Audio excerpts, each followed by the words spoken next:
Assalamualaikum warahmatullahi wabarakatuh. Baik, pada kesempatan kali ini kita akan membahas mengenai pemrograman array ya.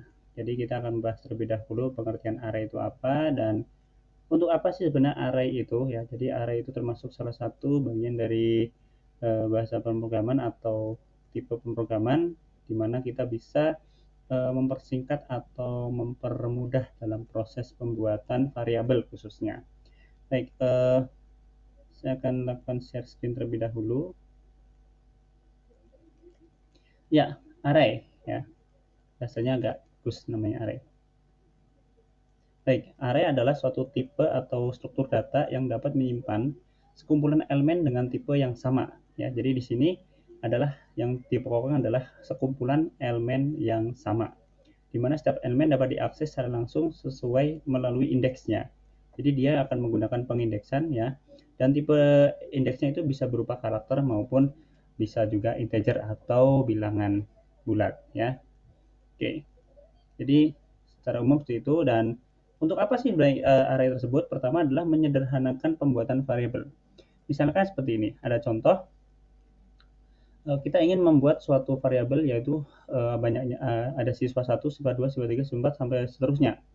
Nah, ketika kita menuliskan setiap variabel itu siswa 1, siswa 2, kalau misalkan ada 20, maka kita harus menuliskan siswa 1 sampai 20, dan itu cukup merepotkan dan tentu saja akan menambah namanya memori yang diperlukan atau yang harus disiapkan untuk program tersebut ya. Kita bisa menyederhanakan dengan menggunakan array. Nah, tulisannya seperti ini saja. Di bawah sini ada siswa ya, array 1 sampai 10 of integer. Jadi 1 sampai 10 itu ada integer. Nah, di sini berarti dia akan bisa membuat data ya, itu siswa 1 sampai 10. Dan di sini kita bisa mulai dari 0 boleh, karena integer itu bisa mulai dari 0 ya. Dan tapi karena di sini kita butuhkan adalah siswa mulai siswa 1 bukan siswa 0, maka kita bisa menulis siswa 1 sampai 10. Kalau misalkan ada siswanya ada 50, kita tinggal nuliskan saja di variabelnya itu bukan tulisan siswa 1, siswa 2 sampai siswa 50, tapi cukup siswa array 1 sampai 50. Di mana ini ada sedikit kekeliruan. Harusnya nulisnya ada 1 titiknya 2 saja terus angka yang terakhir. Misalkan kalau mau sampai 100 ya 1 titik titik titik terus 100. Nah, seperti itu. Kemudian selain itu ya, kebutuhan untuk array itu juga bisa digunakan untuk membuat input data yang sama lebih dari satu kali. Misalkan kita ingin membuat jumlah inputan ada 50 bilangan. Nah, kita bisa menginput 50 bilangan langsung dan bisa menampilkan 50 bilangan tersebut tanpa harus membuat listing program bilangan pertama, bilangan kedua sampai berikutnya, tapi cukup dengan menggunakan array untuk variabelnya.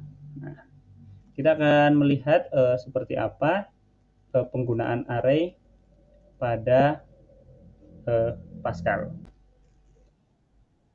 Baik, ini adalah contoh program ya dengan menggunakan tipe variabel biasa. Di sini saya menuliskan ada variabelnya siswa 1, siswa 2, siswa 3, siswa 4.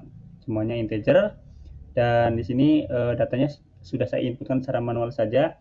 Siswa 1 60, siswa 2 80, siswa 3 75, dan siswa 4 90. Nah, kita akan menampilkan data nilai siswa 1 sampai 4. Nah, ini tanpa menggunakan array ya. Ini sederhana saja dulu. Nah, kita akan running ya. Kita compile dulu. Sudah tidak ada masalah ya, dan kita akan jalankan seperti ini. Jadi nilai siswa 1 bla bla sesuai dengan penginputan yang ada di sini. Nah, di sini ya ini syukur siswanya baru sampai 4 ya. Sehingga variabel sini cukup sampai 4 sehingga nulisnya tidak terlalu panjang. Nah, kalau sampai 50 bagaimana? Nah, kita bisa menuliskan ya dengan menggunakan array. Ya, seperti apa? Kita akan coba sama-sama. Baik, pertama-tama kita akan rubah dulu variabelnya dalam bentuk array ya.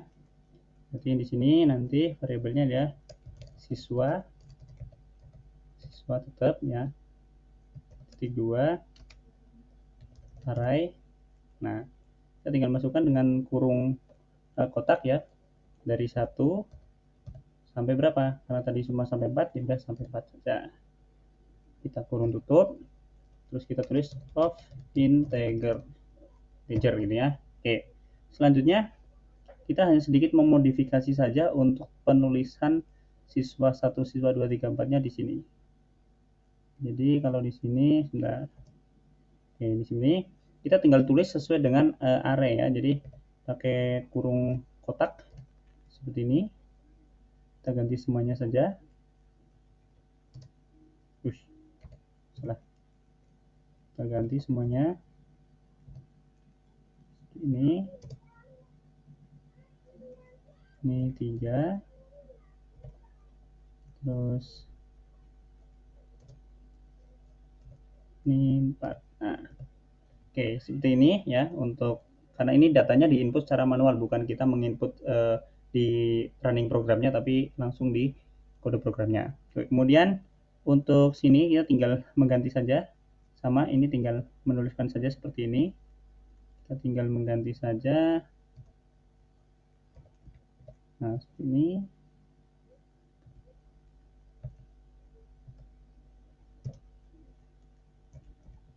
Nah, dan seterusnya ya. Memang harus, karena ini mengedit.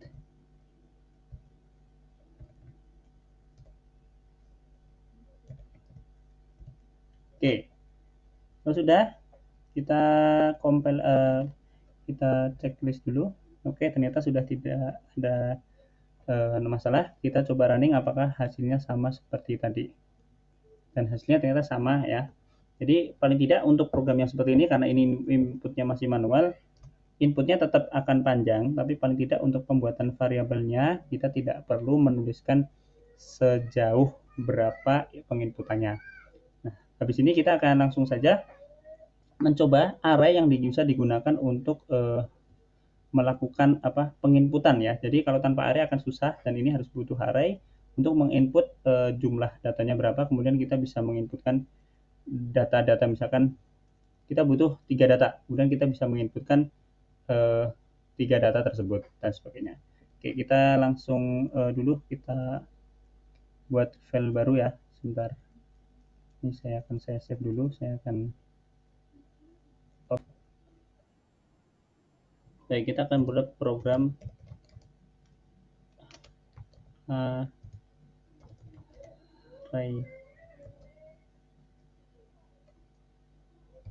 array gitu ya, atau array, contoh array gitu ya, contoh, dilarang pakai spasi. Oke, sebentar, ini yang tadi malah belum save, tanya aja dulu. Oke, program atau array. Nah, var sebentar, ini uses crt, terus var, terus di bawahnya aja misalkan nilai ya, nilai. Nah, di sini kita pakai array, misalkan 1 sampai 50 aja lah. Misalkan ini of integer.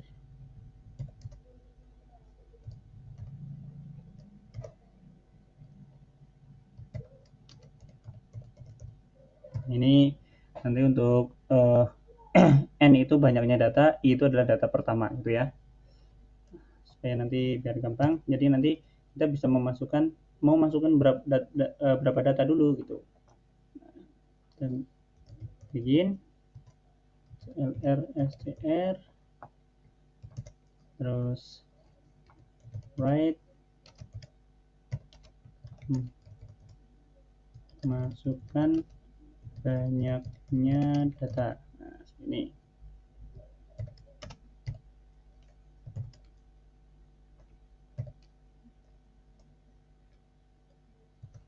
return n, jadi banyaknya datanya itu nanti n ya, dari i nya itu 1 nanti. Sekarang kita campurkan dengan for ya.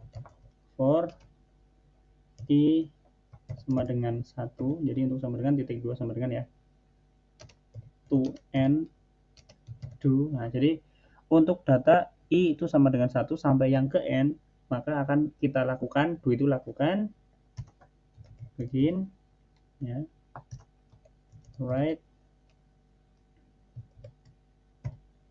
masukkan nilai ke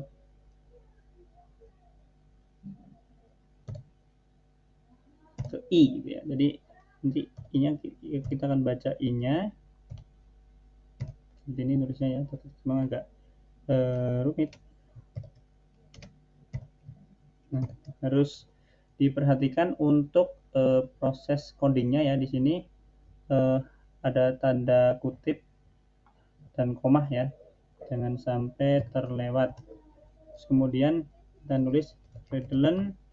Nah, karena nulis i berarti kita nulis nilai i. Nah, di sini kita menggunakan apa yang disebut dengan array-nya. Array-nya itu i. I-nya itu dari sini, dari 1 ya, dari 1. Jadi array juga dari 1 dan dia nanti akan memasukkan sampai n. N-nya itu juga array dan di sini kita masukkan maksimal 50 aja. Jadi nanti kalau kita masukkan 51 dia mungkin akan error. Oke.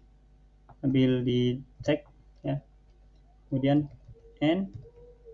Nah, ini di sini untuk masukkan banyaknya data dulu. Nah, kemudian kita akan apa namanya? Buat garis dulu ya, atau enggak usah, salah. Kita akan buat bagaimana cara menampilkannya. Ya, berarti tinggal for i sama dengan 1 to n do. Nah, sekarang masih lanjut seperti ini. Begin, karena tadi untuk yang for i-nya udah selesai. Ya. Begin return biar line nilai ini data ke, nah, misalkan seperti itu, sama seperti yang di atas di bagian sini ya.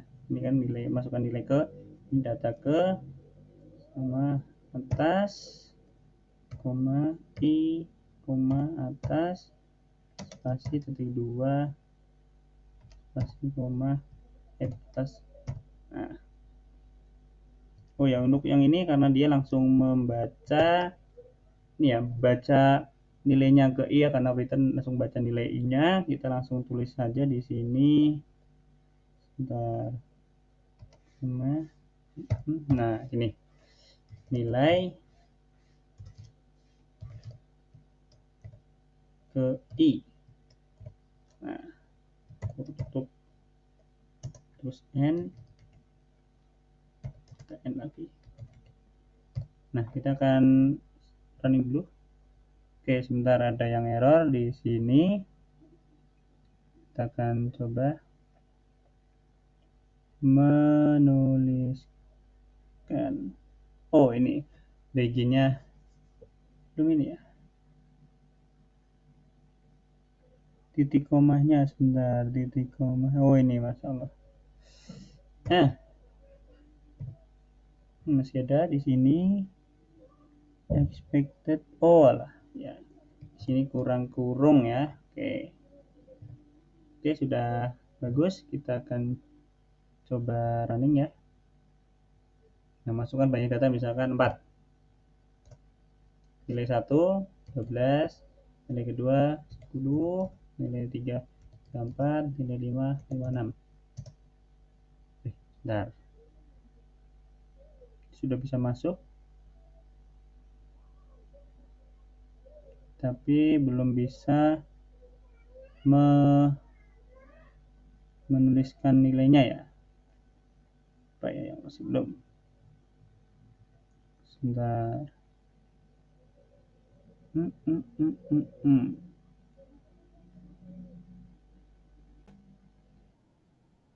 Oke, baik. Ini ya, jadi sudah betul. Ternyata tadi hanya kurang ini supaya datanya itu bisa tertampilkan dengan baik tanpa ini. Terakhir itu harus tetap ditulis readline, jadi supaya datanya terbaca terlebih dahulu sebelum program berakhir, jadi tidak langsung berakhir. Kita langsung cek saja. Saya masukkan datanya 3, terus masukkan data pertama 2, 3.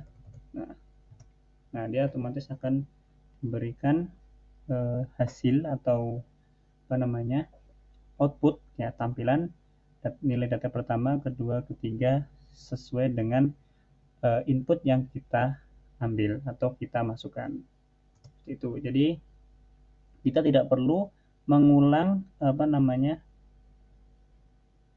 masukkan banyak data ini, tidak perlu mengulang masukkan data dari listing program ini sampai terakhir ini sebanyak datanya. Jadi kalau di sini ada 50, kita tidak perlu mengulang sampai berpuluh-puluh baris ke bawah gitu ya.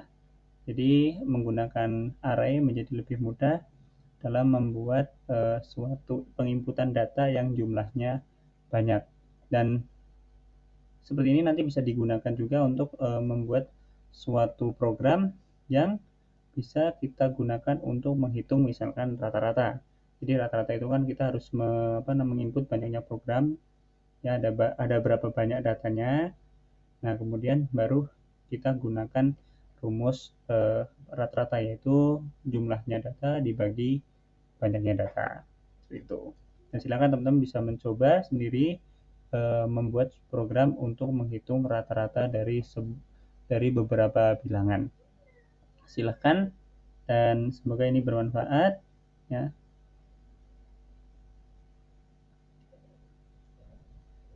Kira-kira itu saja untuk pembahasan tentang array, dan nanti bisa lanjut dengan latihan-latihan coding dan sebagainya. Terima kasih. Saya akhiri. Wassalamualaikum warahmatullahi wabarakatuh.